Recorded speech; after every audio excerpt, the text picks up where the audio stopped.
Hey everyone, I'm Stephanie, host and head bookologist here at the Get Literate podcast. I'm a book loving, notebook hoarding reader and writer on a mission to change lives one book and one notebook at a time. On this podcast, we explore the power of books and reading and notebooks and writing to make life better and to feel better too.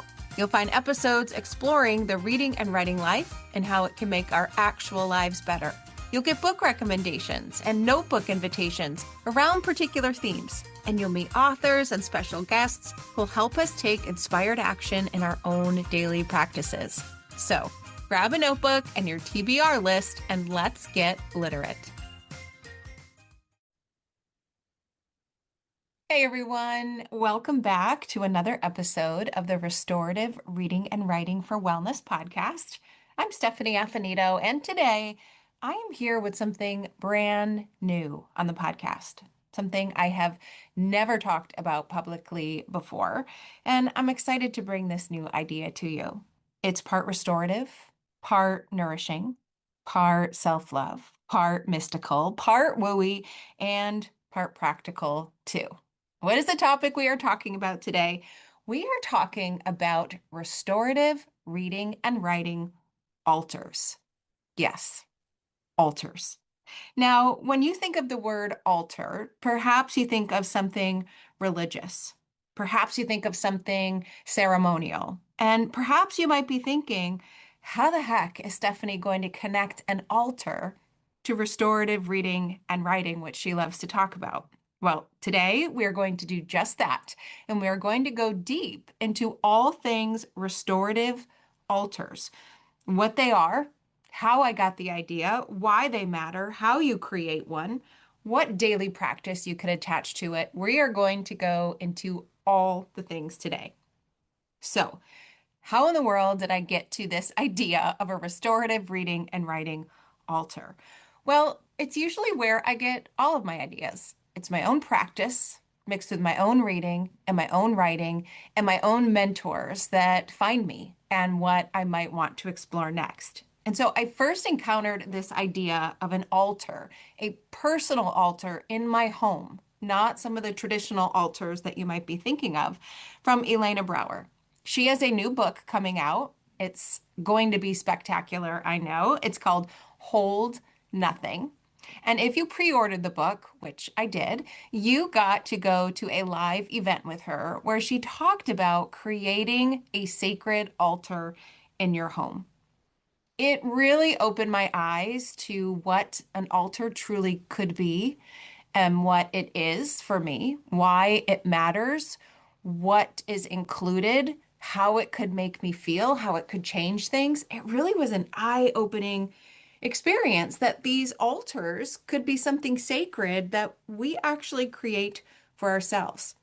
So I had those ideas in my mind, and I'm reading, or I was reading, Ordinary Mysticism by Mirabai Starr.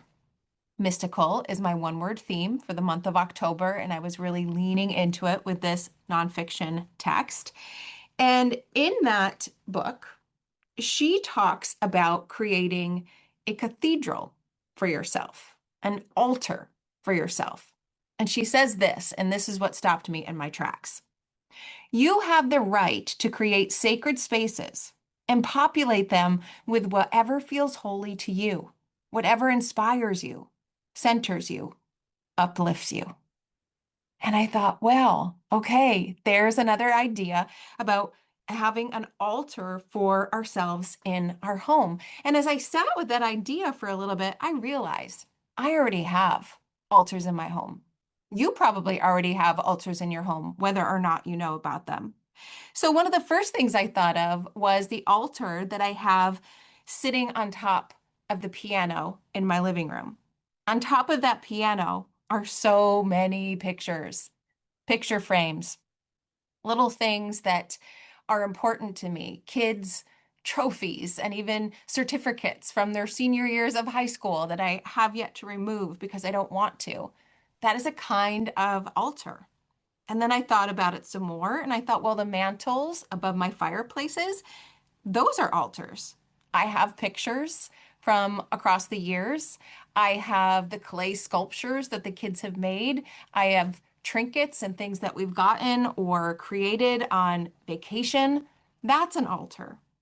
And then I thought, okay, wait, I have my dining room serving table or hutch or whatever you want to call it. And on top of that, that changes from season to season. So when there isn't some sort of holiday, it has more pictures and little bowls with all of the little things that we collect and gather and need throughout the day, like our keys or our chapstick or spare change.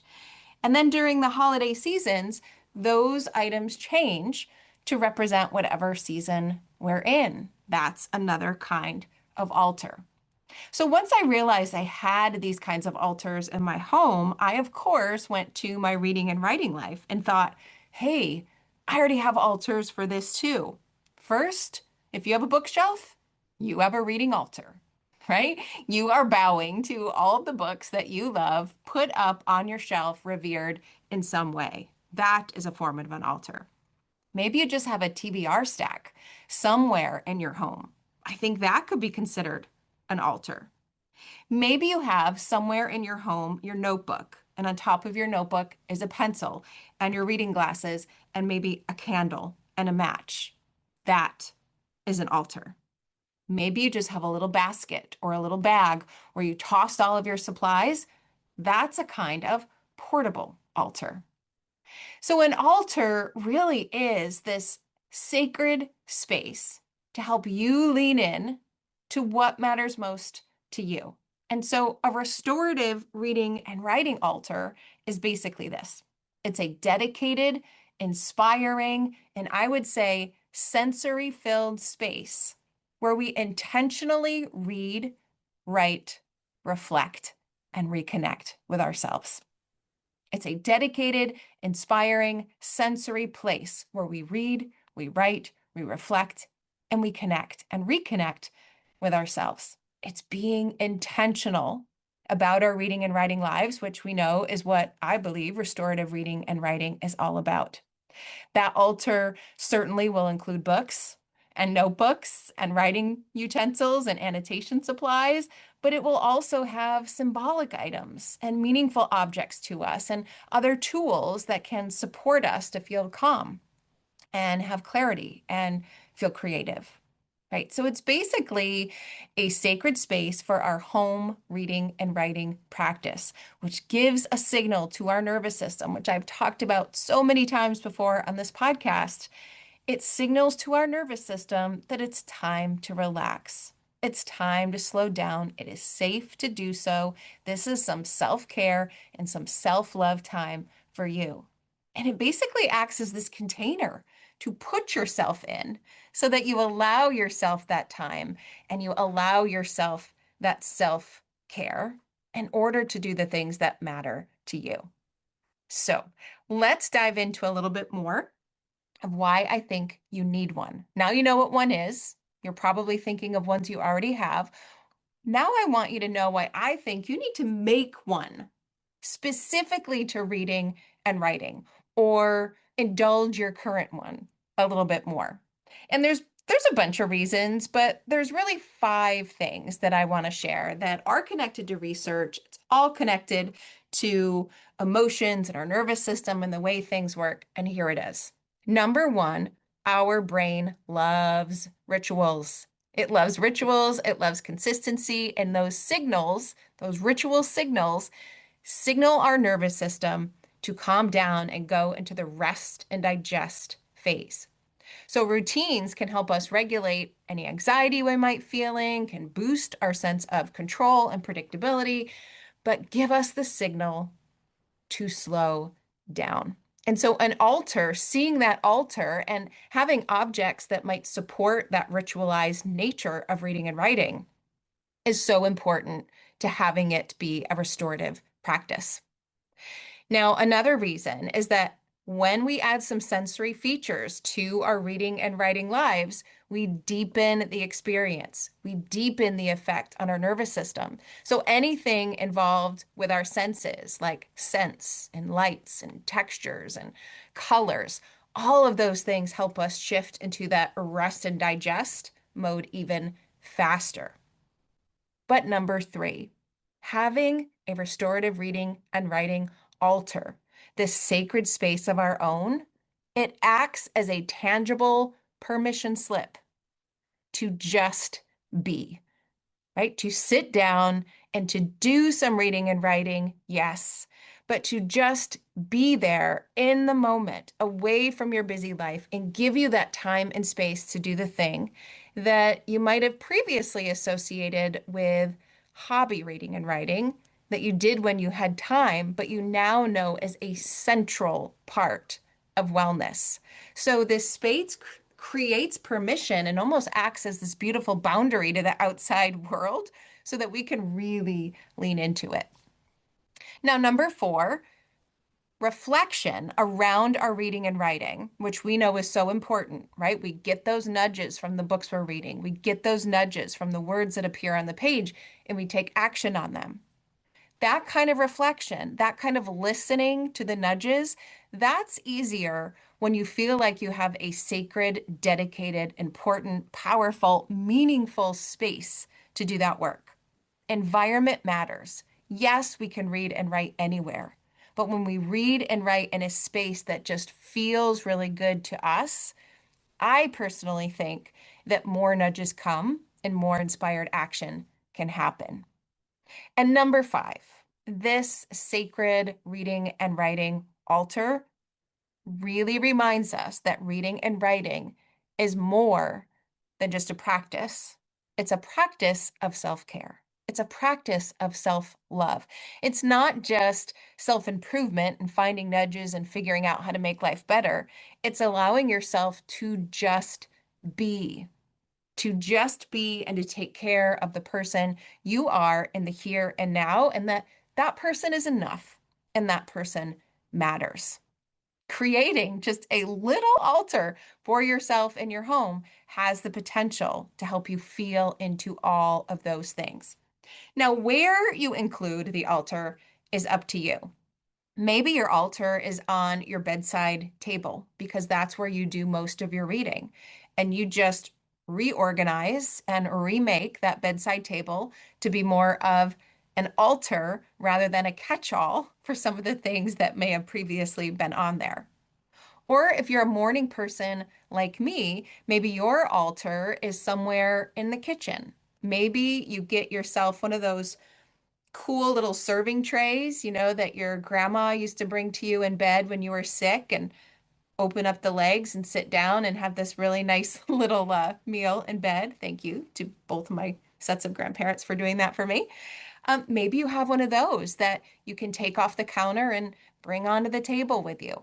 Maybe it's a dedicated space on your bookshelf, and you just create some space on that shelf to have more altar-like items that we'll talk about. Or maybe you really must make this portable and it cannot be out in the open and permanent, and that's okay too. Maybe you have an altar basket or some other sort of container that is kind of visible, but you can take out and take into different locations and bring the altar with you. Whatever you choose is whatever you choose, and that works. But I want to talk about what you might include on your altar or in your altar. And I want to talk about it in four layers. Okay, so the first layer I want you to think about is the sensory layer.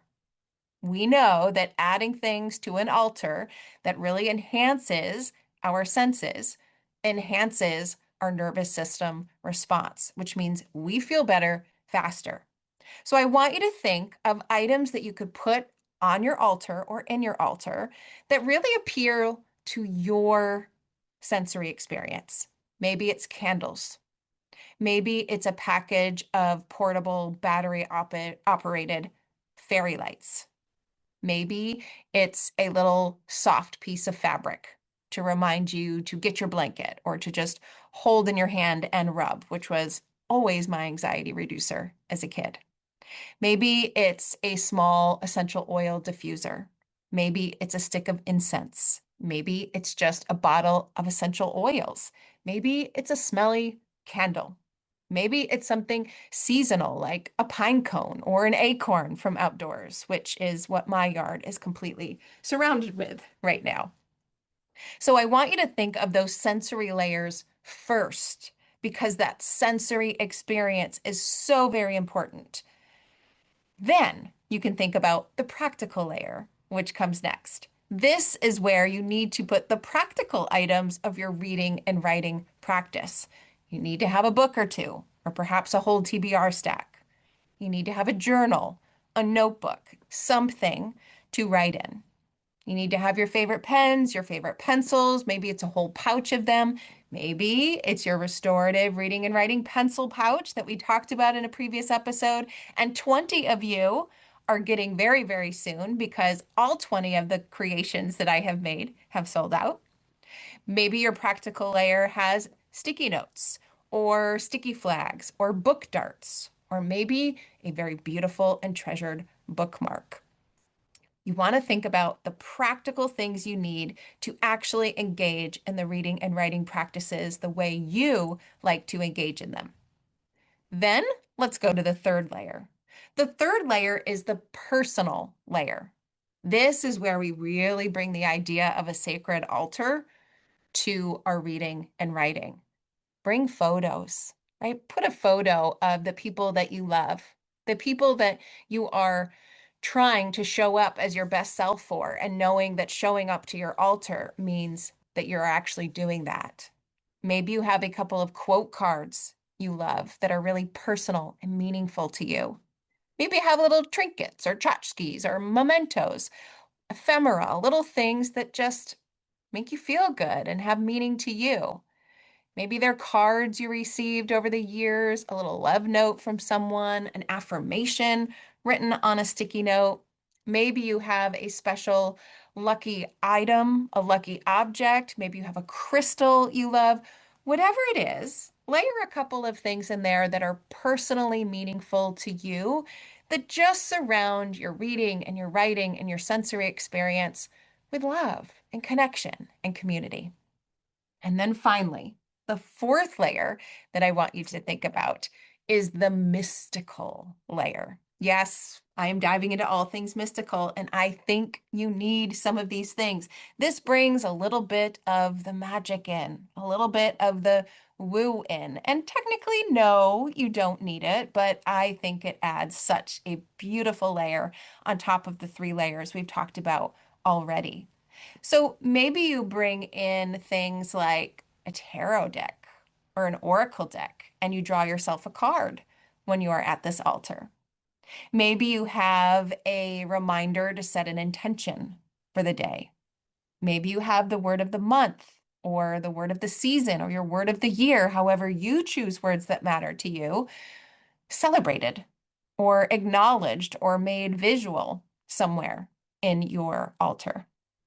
Maybe you have some other mystical item like crystals or stones or shells or something that reminds you that there is magic in this altar and in your life. Now, do you have to go all in on all four of these layers? No. Do I think you should? Yes. Why? Because you matter. Because we deserve it. We deserve a space. We deserve this time. We deserve this extra stuff just because.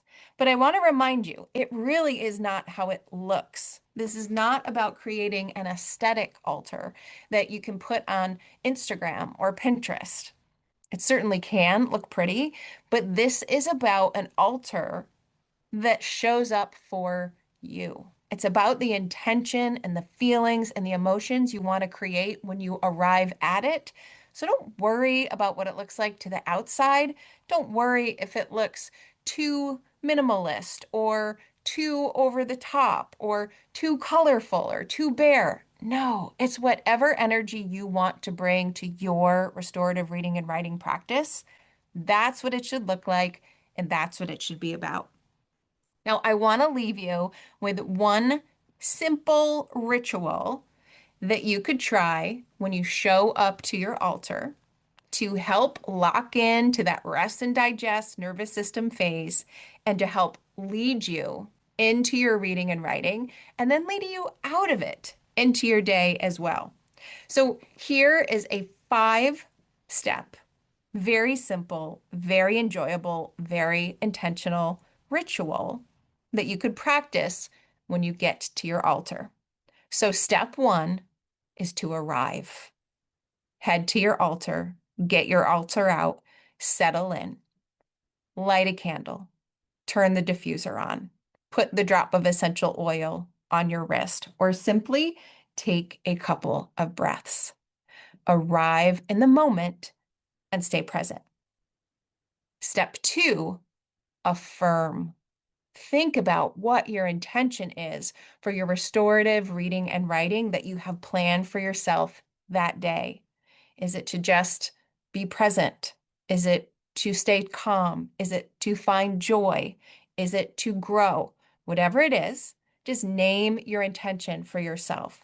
Or read an affirmation from a list of your favorites or the affirmation that you have for the month related to your one-word theme. So step 1, arrive. Step 2, affirm. And step 3, read and or write, or both. Read for 1 minute, read for 10 minutes, write for 1 minute, write for 30 minutes. You decide how long your restorative reading and writing practice is. You decide if you only write, if you only read, if you do both, and whatever order you want to do them. But that is the next step, to just sink in to the restorative reading and writing practice. And step 4, when you are done with whatever reading and writing you choose to do, it's time to release.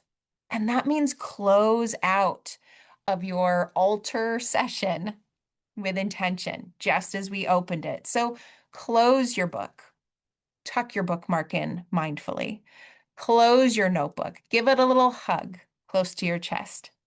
Blow out your candle. Take another deep breath. Whatever feels good for you to just release yourself from that space and get ready to step in to the rest of your day, which is step 5.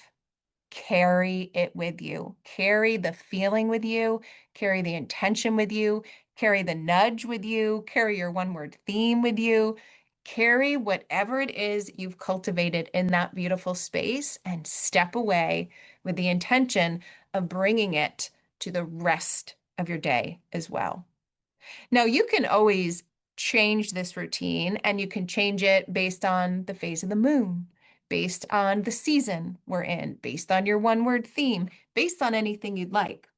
But that simple 5-step routine will help you show up, practice, and then step into the rest of your day better than not having shown up to your altar. So here is your challenge for the week.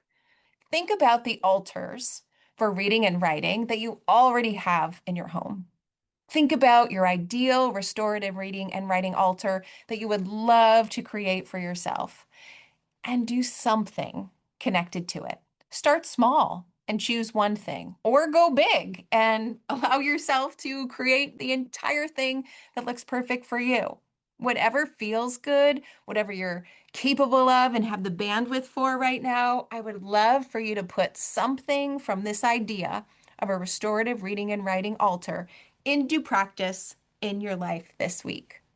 I'd love if you share a picture of your restorative reading and writing altars with me. You can share them on social media at Affinito Lit. You can head to Gmail and send me a Gmail at stephanieaffinito@gmail.com. You can go to the comments section of this post on my website at alitlife.com. Or maybe you had to Substack and you post a note there and you tag me so I can see what your altar looks like. Beyond the pictures, I'd love to know what's in your altar, where it is, and how you are using it. Now, if you want to go deeper with this, you can always head over to my Get Literate Substack community, where we usually dive a little bit more into the weekly episodes, and we always dive deeper into the one-word theme. You can expect to have something in that community pretty soon about creating our own restorative reading and writing altars and really getting intentional about what they look like. So thanks for listening, everyone. Thanks for thinking about this really wonderful idea of restorative reading and writing altars. If you'd like more, head to my Get Literate community at Substack in the show notes for this episode. And in the meantime, happy reading and writing. I'll see you in the next episode. Thanks for listening to today's episode of the Get Literate podcast. You'll find links to all of the books, resources, and ideas mentioned on the episode in the show notes and at alitlife.com. And if you want more, you might like to join my Substack community. There, you'll find additional inspiration for your reading and writing life, like bonus podcast episodes, bibliotherapy book calendars, monthly book clubs, notebooking inspiration, live events, giveaways, and much more. It's only $5 a month, and you'll get instant access to all of the previous content, too. You can learn more at getliterate.co. And one more thing. If you love what you listened to today, please take a moment to rate and review the podcast, or take a screenshot of the episode and text it to a bookish friend. This helps the podcast grow and builds our bookish and notebookish communities, too. Thanks for listening.